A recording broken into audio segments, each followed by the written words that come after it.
Dawood Ibrahim most wanted India का आतंकवादी खत्म कर दिया होता। अजीत डोवाल ने दाऊद इब्राहिम की ना बेटी की शादी थी, जावेद मियांदाद क्रिकेटर था, उसके बेटे के साथ जुनैद मियांदाद, शादी हो गई पाकिस्तान में। पाकिस्तान शुरू से मना कर रहा है दाऊद इब्राहिम हमारे यहां नहीं है, हमारी जमीन पर नहीं रहता। इंडिया मांग रहा है पाकिस्तान से, पाकिस्तान कहता है ही नहीं यहां। इंडियन इंटेलिजेंस को जब पता चला तो पाकिस्तान को भी वहां समझ रहा था, उसने कहा भाई तुम रिसेप्शन यहां नहीं करोगे, यहां से निकल लो, तुम चले जाओ ग्रैंड हयात होटल के अंदर। दुबई में रिसेप्शन इनकी फिक्स हो गई, वलीमा बोलते हैं शायद इसको।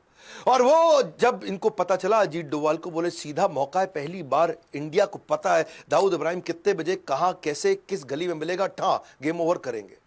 अजीत डोवाल ने अपने यहां गवर्नमेंट को समझा दिया हम कुछ नहीं करेंगे, ऐसा करते हैं।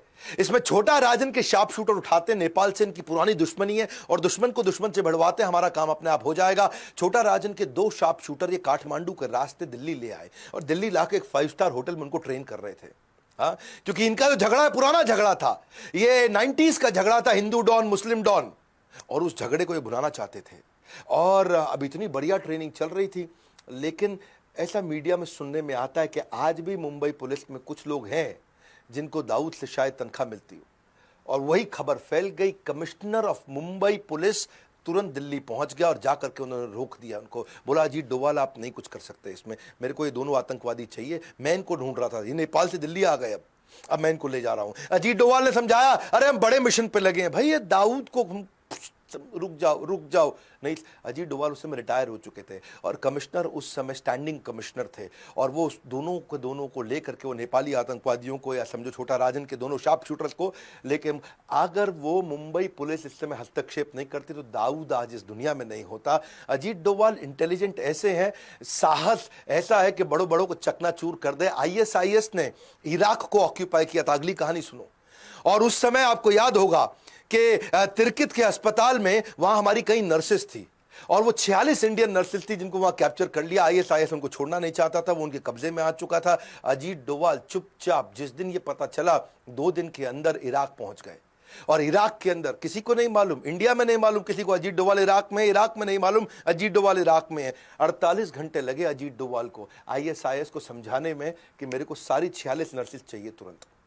48 घंटे के अंदर, दुनिया में आज तक किसी को नहीं मालूम अजीत डोवाल उनसे क्या बोल के आए। ISIS जो अमेरिका की नहीं सुनता, रशिया की नहीं सुनता, किसी की नहीं सुनता, वो अजीत डोवाल की सुन लिया। 48 घंटे के अंदर सारी 46 नर्सेस को एकदम सुरक्षित वापस इंडिया में ले आए। ऐसे आदमी, पुलवामा में अटैक हुआ, उससे पहले अटैक हुआ, यही तो मास्टरमाइंड है हमारे सर्जिकल स्ट्राइक के।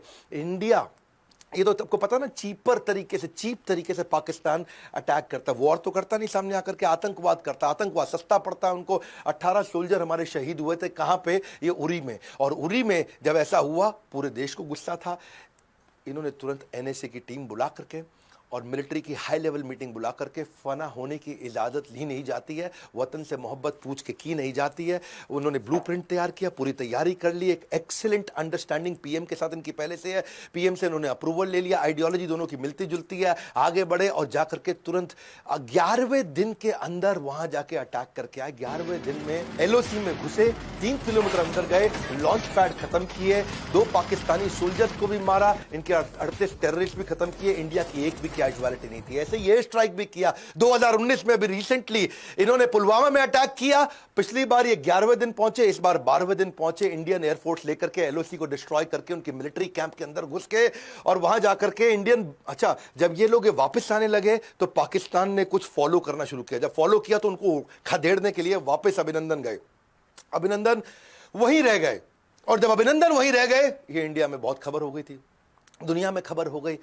डोवाल को टाइम नहीं लगा, 2 दिन लगे, केवल 2 दिन के अंदर US एम्बेसी के थ्रू और डायरेक्ट मैसेज इतना मजबूती से पहुंचा। इमरान खान दुनिया को बोले नहीं नहीं, हम तो क्या है विनम्रता के चलते वापस कर रहे हैं। हिंदुस्तान का पायलट हमने पकड़ा हुआ है, हम एज ए पीस जेस्टर हम उनको उसको कल रिहा करने लगे हैं हिंदुस्तान को। पर 48 घंटे के अंदर बड़ा क्लियर मैसेज दे दिया, ज़्यादा इधर उधर किया बलूचिस्तान तुम्हें देखेगा नहीं, बहुत स्ट्रांग मैसेज दिया। 48 घंटे में अभिनंदन वापस। मुद्दा बड़ा सिंपल है, मुझे ना तन चाहिए ना धन चाहिए, बस अमन से भरा ये वतन चाहिए, और जब मरूं तो तिरंगा कफन चाहिए। ये तो सारी मलाई दुनिया की मार सकते थे, पर हमेशा इन्होंने वो काम किया जो सबसे ज़्यादा रिस्की था। कभी डरे नहीं, निडर है, किसी थ्रेट से घबराते नहीं, चेहरे पे इनके डर दिखता नहीं है, मेंटल पीस को मैनेज कर पाते हैं। इनके पास में सामने वाले की सारी फ्यूचर टैक्टिक्स क्या है उसको पकड़ सकते हैं। अग्रेशन, गुस्सा और शांति, ये दोनों को साथ में लेकर चलने वाले, साइकोलॉजी से खेलने वाले, देश को अपनी जान पर खेल कर आंतरिक बाहरी सुरक्षा देने वाले अजीत डोभाल को हम कुछ नहीं दे सकते, पर अगर कुछ दे सकते हैं तो उनको भारत रत्न दे सकते हैं।